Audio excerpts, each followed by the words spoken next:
সম্মানিত ভাইরা আমার, জামাতের বিরোধিতা করতে গিয়ে বিএনপি নেত্রী নীলুফা তিনি বলেছেন চাঁদাবাজি মূলত জাকাত ফিতরা লিল্লাহ থেকে উত্তম। নাউজুবিল্লাহি মিন যালিক।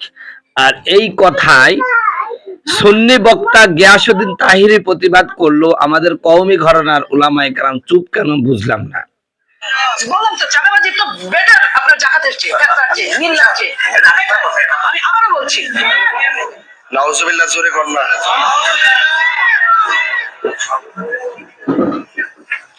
আমরা জানি যাকাত ইসলামের স্তম্ভ। কালিমা, নামাজ, রোজা, হজ ইসলামের স্তম্ভ। যাকাত ধনীদের উপরে নেশাব পরিমাণ মালের মালিক হলে সেই যাকাতটা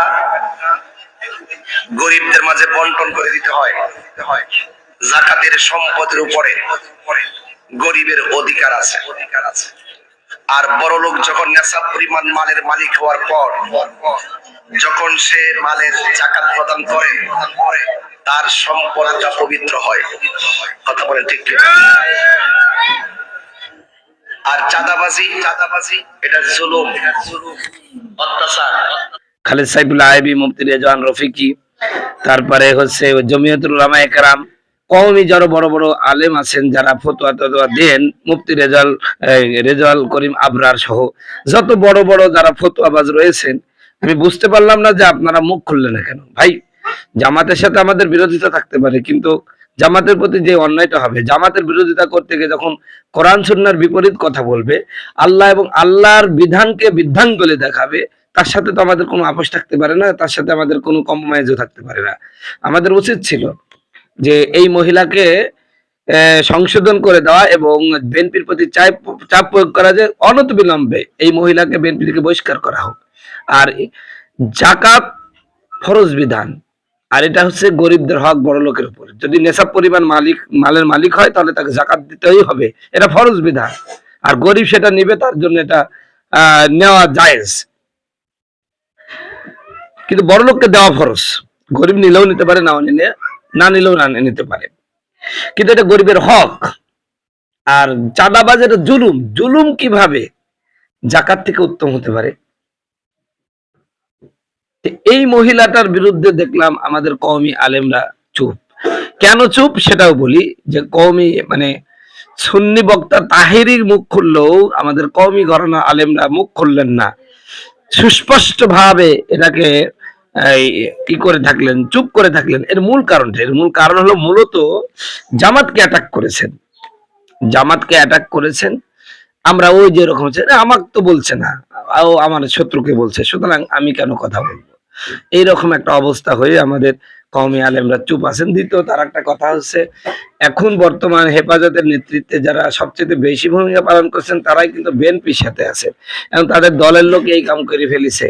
এখন দেখা যাচ্ছে যদি কথা বলে তাহলে বিএনপি অখুশি হবে। কখনোই স্বামীকে খুশি করা যাবে না, কারণ বিএনপি এখন স্বামী হয়ে গেছে কওমি মাদ্রাসার। আর এই স্বামীকে তো কখনো খুশি করা যাবে না, স্ত্রীর জন্য স্বামীর মনে কষ্ট দেওয়া যাবে না। এই জন্য আমাদের কওমি আলেমরা স্বামীর মনে যেন কষ্ট না পায় বা কষ্ট না দেওয়া হয়, এই জন্য চুপ আছেন। তবে আল্লাহ আদালতে কিন্তু এর জবাবদিহি করা লাগবে। নিঃসন্দেহে জাকাত ফিতরা লিল্লাহকে চাঁদাবাজিকে উত্তম বলা, জাকাত ফিতরা লিল্লাহ থেকে, এই কথা বলার সাথে সাথে তো এই মহিলাটা সম্পূর্ণভাবে ইসলামকে অবমাননা করেছেন। আল্লাহর ইসলামের যে চতুর্থ স্তম্ভ জাকাত, সেই বিধানটাকে সে অবমাননা করেছে। তাহলে ধর্মীয় অনুভূতিতে আঘাত হানার কারণে এই মহিলাকে তো গ্রেপ্তার করা উচিত। আর জামাতের ভাইরা খুব বড় বড় ফতোয়া পাচ্ছে, বিশেষ করে কওমিদের বিরুদ্ধে লেগে গেছেন। এই ভাই, কওমির বিরুদ্ধে এত লাগছেন কেন? ওদের বিরুদ্ধে না লাগি আপনারা কি ধর্ম অবমাননার মামলা করতে পারছেন না? ও মামলা করলে পাশে ভাই দিবে, এই জন্য দিচ্ছেন না নাকি? খালি কওমির বিরুদ্ধে লাগতে খুব ভালো লাগে। আপনারা তার বিরুদ্ধে মামলা করেন, আইনানুগ ব্যবস্থা নেন, তারপরে দেখেন আমরা সহযোগিতা করি কিনা। আপনারা আইনানুগ কোনো ব্যবস্থা নিচ্ছেন না। অলরেডি খালি সোশ্যাল মিডিয়ায় সমানে দেখতেছি কওমি আলেমদেরকে অপমানমূলক কথা বলতেছেন, অসম্মান করছেন, গালাগালি করতেছেন। এগুলো করছেন কেন? এগুলো কি কোনো সভ্য মানুষের কাজ? আপনি এত ইসলামের দরদি, তাহলে এই নীলুফার বিরুদ্ধে আপনার মামলা নাই কেন? আপনি মামলা করছেন না কেন?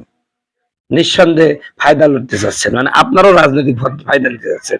ইসলামের প্রতি তো ভালোবাসা নাই, রাজনৈতিক ফায়দাটা কিভাবে নেওয়া যায় সেই চিন্তা করছে। সুযোগ হলেই রাজনৈতিক ফায়দা, কওমিদেরকে নাস্তানাবুদ করে নিজে একটা বাহাদুর সাজার ভাব করতেছেন।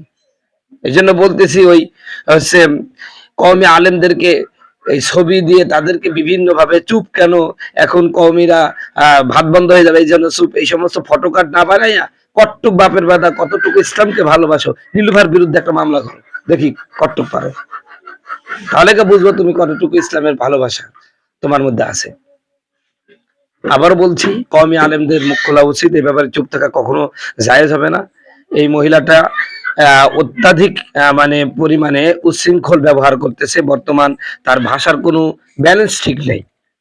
বিএনপির প্রতি উদাত্ত আহ্বান জানাবো, আপনাদের এই ব্যালেন্সহীন যে বক্তাগুলো আছে, যে নেতা নেত্রীগুলো আছে, এগুলোকে আপনারা সাবধান করেন, এদেরকে সতর্ক করেন, এদেরকে থামান, তা না হলে আপনাদের অবস্থা খুব বেগতি হয়ে যাবে। মনে রাখবেন, ইসলামের সাথে যারা ঠাট্টা করবে, বিদ্রুপ করবে, ইসলামকে অপমান করবে, তাদের সাথে আমাদের কোনো কম্প্রোমাইজ চলবে না ইনশাআল্লাহ।